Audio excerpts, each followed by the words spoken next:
Good morning বন্ধুরা। নুপুরের রান্নার গল্পতে সবাইকে স্বাগত জানিয়ে আমি আজ আবারও চলে এসেছি নতুন এক রেসিপি নিয়ে। আজ আমি বানাবো বিনা গ্যাস জ্বালিয়ে দারুণ টেস্টি এবং হেলদি একটি লাড্ডু রেসিপি। তার জন্য আমি এখানে নিয়েছি ভাজা ছোলা 300 গ্রাম মতো। প্রথমে এর খোসা ছাড়িয়ে নেব আমি ঠিক এইরকমভাবে। আমি খোসা এইভাবে ছাড়িয়ে নিয়েছি। এখানে আমি নিয়েছি কাজু বাদাম, চিনি। প্রথমে ভাজা ছোলা আমি খোসা ছাড়িয়ে নিয়েছি, সেগুলো আমি মিক্সিতে পেস্ট করে নেব।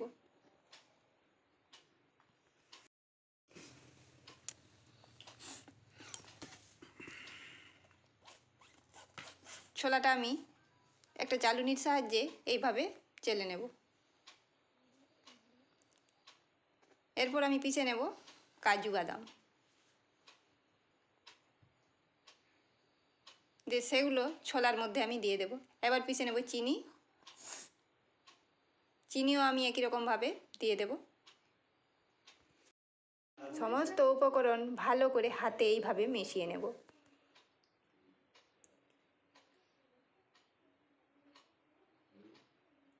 এখানে আমি ঘি নিয়েছি, ঘি গরম করে ঠান্ডা করে নিয়েছি গলিয়ে, দিয়ে অল্প অল্প দিয়ে এইভাবে মিশিয়ে নেব। ঠিক এরকমভাবে, ঠিক এরকমভাবে। এখানে আমার মিশানো হয়ে গেছে। মিশ্রণটি ঠিক এরকম হতে হবে। এবার আমি লাড্ডু তৈরি করে নেব। এইভাবে আমি একটা একটা নিয়ে লাড্ডু তৈরি করে নেব।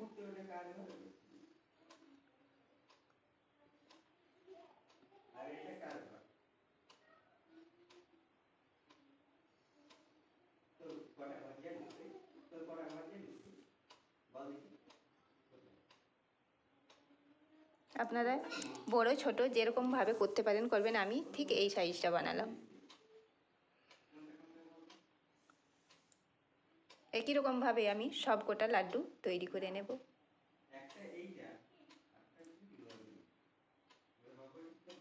এখানে আমি একটা কথা বলি, আপনারা আপনাদের পছন্দের মতো মিষ্টি দিতে পারেন, চিনি কম বেশি করতে পারেন।